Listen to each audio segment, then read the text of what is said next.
Guys ఇది చాలా important video అవబోతుంది. చాలా మందికి చెస్ట్ పెయిన్ గురించి క్లారిటీ లేదు. దానివల్ల చాలా ప్రాబ్లమ్స్ క్రియేట్ అవుతున్నాయి. ఇప్పుడు చెస్ట్ పెయిన్ ఎప్పుడు వరీ అవ్వాలి, ఎప్పుడు చెస్ట్ పెయిన్, ఎలాంటి చెస్ట్ పెయిన్ వస్తే మనం వరీ అవ్వాలి, ఎప్పుడు డాక్టర్ దగ్గరికి వెళ్ళాలి, ఎప్పుడు ఎమర్జెన్సీ దగ్గరికి వెళ్ళాలి, ఎలాంటి చెస్ట్ పెయిన్ వస్తే అంత పట్టించుకోవాల్సిన అవసరం లేదు, మొత్తం ఈ వీడియోలో చెప్తాను. అయితే గుర్తుపెట్టుకోండి, ఇప్పుడు మీరు కొంచెం చెస్ట్ పెయిన్ వచ్చినా ఇంకెళ్ళిపోవాలి అనే ఫీలింగ్లో ఉండాల్సిన అవసరం లేదు. ప్లస్ చెస్ట్ పెయిన్ వస్తామంటే పర్లేదులా అని ఇంట్లో ఉండాల్సిన అవసరం లేదు. సో అందుకని ఈ వీడియో మాత్రం జాగ్రత్తగా చూడండి, మీకు నిజంగా అర్థమవుతుంది ఎప్పుడు వర్రీ అవ్వాలని చెప్పి. ప్లస్ ఉమెన్ కూడా ఇది ఇంకా ఇంపార్టెంట్, ఎందుకంటే ఉమెన్కి ఇంకో స్టోరీ ఉంది, చెప్తాను. అయితే మీకు హెల్త్ వీడియోస్ ఇలాంటివి నచ్చితే మాత్రం సబ్స్క్రైబ్ చేసుకోండి, ఆ పక్కన బెల్ ఐకాన్ నొక్కండి. ఎందుకంటే ఇప్పుడు ఇలాంటి యూనిక్ వీడియోస్ నేను అప్లోడ్ చేసినప్పుడు మీకు ఒకవేళ రీచ్ అవ్వలేకపోతే చాలా మిస్ అయిపోయినట్టు అవుతుంది. సో అందుకని మీరు బెల్ ఐకాన్ నొక్కి పెట్టుకుంటే జనరల్గా ఏమైనా వీడియో పెట్టిన వెంటనే మీకు వచ్చేస్తుంది. సో ఇంకా డైరెక్ట్గా దిగిపోదాం, చెప్తాను రెడీగా. ఇక్కడ చెస్ట్ పెయిన్ అనేది ఎందుకు ఇంత విచిత్రమైన టాపిక్ అంటే, ఇప్పుడు మామూలుగా మీ వేలు తీసుకొని మీ వేలుని కట్ చేసుకున్నారు అనుకోండి, చూసుకోకుండా ఇట్లా ఏదో గీసుకోపోయింది, మీకు నొప్పి ఎక్కడ వస్తుంది? ఇక్కడ వస్తుందా? కాదు కదా, ఇక్కడే వస్తుంది కదా, ఇక్కడే వస్తుంది, ఎందుకంటే ఇక్కడ కట్ అయిందని. కానీ చెస్ట్ పెయిన్ అలా కాదు.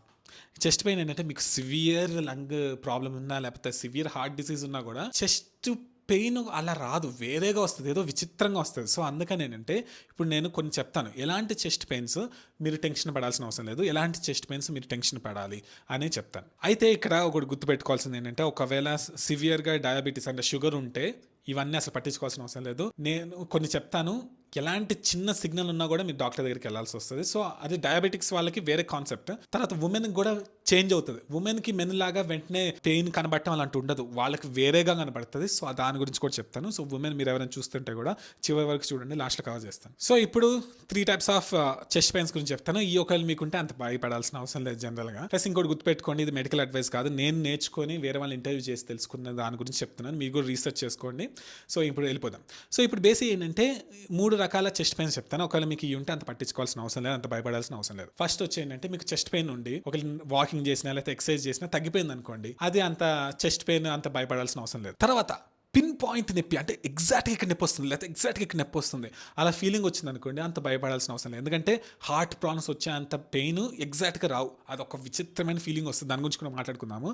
ఇప్పుడు ఎగ్జాక్ట్గా పిన్ పాయింట్ ఎక్కడ నొప్పి వస్తుంది అంటే ఇక్కడ నొప్పి వస్తుంది అని చెప్పగలిగారు అనుకోండి ఎగ్జాక్ట్గా, అదంతా భయపడాల్సిన అవసరం లేదు. తర్వాత ఒక ఎలక్ట్రికల్ షాక్ లాగా, లేకపోతే ఇలా గుచ్చుతున్నట్టు కంటిన్యూగా ఇలా ఒక షాక్ టైప్ అనిపిస్తూ ఉంది అనుకోండి, అంటే ఒక షూటింగ్ పెయిన్ లాగా అనిపించింది అనుకోండి, ఇక్కడ ఉండి ఇప్పుడు ఇక్కడ ఉంది, ఇలా ఇక్కడ ఉంది, ఇక్కడ ఉంది, ఇక్కడ ఉంది, అలా ఫీలింగ్ వచ్చింది అనుకోండి, అది కూడా అంత పట్టించుకోవాల్సిన అవసరం లేదు. ఎందుకంటే మెయిన్గా హార్ట్ సంబంధించిన ఏమైనా ప్రాబ్లమ్స్ వస్తే అట్లా రావు. తర్వాత ఇప్పుడు ఇది ఇంపార్టెంట్ ఏంటంటే, ఎలాంటి చెస్ట్ పెయిన్స్కి మీరు సీరియస్గా తీసుకుని వెంటనే డాక్టర్ దగ్గరికి వెళ్ళాలనేది నేను చెప్తాను. ఎందుకంటే గుర్తుపెట్టుకుని, ఇలాంటి నెగ్లెక్ట్ చేయొద్దు. ఒకవేళ వెళ్ళి ఏం కాలేదనుకోండి, ఏం కాలేదు మంచిదే, కానీ ఒకవేళ ప్రాబ్లం కలిగితే, సో అందుకని చెప్తున్నా, ఇలాంటి చెస్ట్ పెయిన్ ఉంటే మాత్రం నెగ్లెక్ట్ చేయదు, వెంటనే డాక్టర్ని అప్రోచ్ అవ్వండి, వెళ్ళిపోండి అంతే. ఒకవేళ మీరు ఈ వీడియో చూస్తున్నప్పుడు మీకు ఎవరికైనా చెస్ట్ పెయిన్ ఉందనుకోండి, ఎందుకు చూస్తున్నారు వీడియో, తొందరగా వెళ్ళండి, ఇలాంటివి చేయొద్దు, ఓకేనా? సో బేసిక్ ఏంటంటే, ఫస్ట్ వచ్చి చెస్ట్ పెయిన్తో పాటు మీకు ఊపిరి సరిగ్గా, అంటే షార్ట్నెస్ ఆఫ్ బ్రెత్, అంటే ఊపిరి సరిగ్గా రాలేదనుకోండి, వెంటనే డాక్టర్ దగ్గరికి వెళ్ళిపోండి, గుర్తుపెట్టుకుని. Okay, chest pain with shortness of breath. తర్వాత నెక్స్ట్ వచ్చి చెస్ట్ పెయిన్ విత్, ఇప్పుడు యాంకిల్స్లో కానీ ఫీట్ దగ్గర కానీ కాళ్ళ దగ్గర కానీ వాసింది అనుకోండి, చెస్ట్ పెయిన్ వస్తుంది కానీ కాళ్ళు చూసుకుంటే వాసున్నాయి అని అనుకోవద్దు, వెంటనే డాక్టర్ దగ్గరికి వెళ్ళిపోండి. ఏంటి, చెస్ట్ పెయిన్ వచ్చి ఒకవేళ కాళ్ళ దగ్గర కానీ వాస్తే, యాంకిల్స్ దగ్గర కానీ వాస్తే, మీరు డాక్టర్ దగ్గరికి ఇమీడియట్గా వెళ్ళాలి. తర్వాత ఇది క్లాసిక్ ఎగ్జాంపుల్, క్లాసిక్ కేసు జనరల్గా ఏంటంటే, ఇప్పుడు ఫుల్ ప్రెషర్ జరుగుతూ ఉంటుంది, నొప్పి కాదు, అటు ప్రెషర్ అట్లా ఇలా ఒత్తి పెట్టేసినట్టు, ఒక ఎలిఫెంట్ మీ చెస్ట్ మీద కూర్చుంటే ఎలా ఉంటుందో అలాంటి ప్రెషర్ క్రియేట్ అవుతూ ఉందనుకోండి, ఒక స్క్వీజింగ్ పెయిన్ లాగా, కంపల్సరీ వెంటనే డాక్టర్ దగ్గరికి వెళ్ళాలి.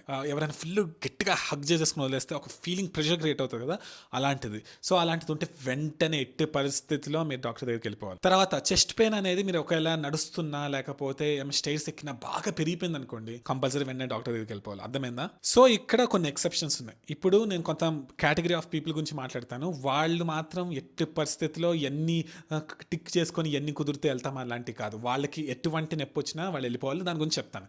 ఫస్ట్ వచ్చి డయాబెటీస్ ఎక్కువ ఉన్న వాళ్ళకి, అంటే కంట్రోల్గా లేని ఫుల్ డయాబెటీస్ ఉంటుంది కదా, బాగా ఎక్కువ ఉన్న వాళ్ళకి ఇప్పుడు నేను చెప్పేది వర్తిస్తుంది. ఎందుకంటే ఇప్పుడు డయాబెటీస్ ఉన్న వాళ్ళకి న్యూరోపతి జరుగుతుంది. అంటే ఇప్పుడు డయాబెటీస్ ఉన్న వాళ్ళకి ఏంటంటే, ఇక్కడ న్యూరోపతి అంటే ఇక్కడ జనరల్గా వాళ్ళకి స్పర్శ పోవటం, నంబ్ అయిపోవటం, లేకపోతే సూదులు గుచ్చుతున్నట్టు అలా ఉంటుంది కాబట్టి వాళ్ళకి ఇక్కడ కూడా జరుగుండొచ్చు. సో అందుకని ఏంటంటే, వాళ్ళకి క్లారిటీగా తెలియదు నొప్పి వచ్చినా కూడా. ఒక్కోసారి వాళ్ళకి అసలు ఏ సైన్ ఉండదు, అసలు ఏ సిమ్టమ్ ఉండదు, కానీ సడన్గా హార్ట్ అటాక్స్ అలా వచ్చే ఛాన్స్ ఉంటుంది.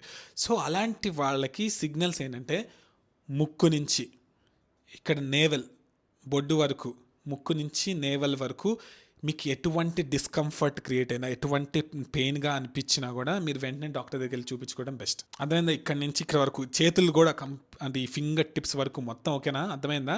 ప్రతిదీ గుర్తుపెట్టుకుని ఇది మీ స్పాట్. ఎందుకంటే చాలామంది ఎగ్జాంపుల్స్ చూసాం, వాళ్ళకి ఏంటంటే మొత్తం సివియర్ అయిపోయినా కూడా అర్థం కాదు. ఓకేనా?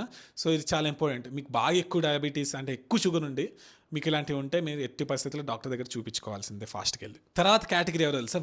విమెన్కి ఏంటంటే నిజంగా మెన్కి నొప్పి అయినా వస్తాయి కానీ ఉమెన్కి కనబడవు, వాళ్ళ బాడీ అలాంటిది. సో బేసిక్ ఏంటంటే నిజం చెప్తున్నా, ఇది మాత్రం ఉమెన్ లైట్ తీసుకోవద్దు, ఆ పని చేసి నొప్పి వస్తుంది అట్లా అని కాదు. చాలామంది ఉమెన్కి ఏంటంటే బాగా షోల్డర్ పెయిన్, ఎంత పెయిన్ అంటే ఇంకా మీరు భరించలేనంత షోల్డర్ పెయిన్ సడన్గా వస్తుంది అనుకోండి, అదొక రీజన్ అయి ఉండొచ్చు. లేకపోతే అప్పర్ బెల్లి కన్నా కొంచెం పైన బాగా నొప్పి వస్తుంది అనుకోండి, అది కూడా ఒక రీజన్ అయి ఉండొచ్చు. వెంటనే డాక్టర్ దగ్గరికి వెళ్ళాలి. తర్వాత డాక్టర్ కెన్బెర్రీ గారు కూడా చెప్పారు ఏంటంటే, నేను ఆయనతో మాట్లాడుతున్నప్పుడు ఆస్టిన్కి వెళ్ళినప్పుడు, జనరల్గా స్లీప్ అసలు నిద్ర పట్టక బాగా పెయిన్ ఉందనుకోండి, అసలు నార్మల్ నొప్పి పనిచేస్తే వచ్చేది ఓకే అది ఓకే, కానీ ఇదేంటంటే కిల్లింగ్ అంటే నవ్వులా కావట్లేదు అనే ఫీలింగ్ వచ్చింది అనుకోండి, మీరు వెంటనే ఎట్టి పరిస్థితుల్లో డాక్టర్ దగ్గరికి వెళ్ళిపోవాలి. ఎందుకంటే ఆయన ఒక ఎగ్జాంపుల్ చెప్పారు ఏంటంటే, ఆయన ఒకప్పుడు ఎమర్జెన్సీ డిపార్ట్మెంట్లో పనిచేస్తున్నప్పుడు ఒక ఆమె వచ్చిందంట. వచ్చి నాకు చాలా చెయ్యి నొప్పి వస్తుంది, అది నాకు 100% చెయ్యి నొప్పే, హార్ట్కి సంబంధించింది కాదని చెప్తే ఇంజెక్షన్ చేశారంట చేతికి, అయినా తగ్గట్లేదు. డాక్టర్ కెన్బెర్రీ గారికి ఎందుకో డౌట్ వచ్చి ఆయన ఏం చేశారంటే ఎక్స్రే తీశారు. ఎక్స్రే తీస్తే అప్పుడు అర్థమైంది ఆమెకి హార్ట్ అటాక్స్ వస్తున్నాయని చెప్పి. సో బేసిక్ ఏంటంటే ఇది గుర్తుపెట్టుకోండి, సిమ్టమ్స్ తెలియకపోవచ్చు. కొంతమంది ఉమెన్కి కంటిన్యూగా వామిటింగ్స్ అవుతానే ఉంటాయి, వామిటింగ్స్ అలాంటివి కూడా అయి ఉండొచ్చు. ఇక్కడ గుర్తుపెట్టుకోండి, ఏ దానికి మరీ ఎక్స్ట్రీమ్స్ తీసుకోవద్దు. కొన్ని సరిగ్గా ఫుడ్ తినకపోతే వామిటింగ్స్ వస్తాయి, అలా అనట్లేదు. సివియర్ పెయిన్ వచ్చి బాగా అన్స్టాపబుల్ వామిటింగ్స్ అలాంటివి జరిగినా కూడా ఇది ఒక రీజన్ అయ్యే ఛాన్సెస్ ఉంది. సో వాళ్ళకు కూడా సేమ్ లాజిక్, ఇక్కడి నుంచి ఇక్కడ వరకు మీకు ఎటువంటి డిస్కంఫర్ట్ కలిగినా కూడా ఒకసారి డాక్టర్ దగ్గరికి వెళ్ళి చూపించుకోవడంలో తప్పేమీ లేదు. సో అది ఈ వీడియో. ఇది చాలా వీడియో ఇంపార్టెంట్ కదా, మీకు కూడా తెలిసింది కదా. సో ఇలాంటి వీడియో వేరే వాళ్ళకి హెల్ప్ అయితే బాగుంటుందని నేను ఎప్పటి నుంచి నమ్ముతాను. సో ట్విట్టర్లో కానీ ఇన్స్టాగ్రామ్లో కానీ ఎక్కడ పడితే అక్కడ మీరు షేర్ చేయండి ఈ వీడియోస్. చేయడం వల్ల ఏంటంటే వేరే వాళ్ళకి హెల్ప్ చేయగలుగుతాను, అప్పుడు ఇంకా హ్యాపీగా ఉంటుంది. ఎంతోమంది లైఫ్స్ కూడా మీరు కాపాడే శక్తి మీకు వస్తుంది కూడా. సో మీరందరూ ఆసమ్, అది నాకు నిజంగా తెలుసు.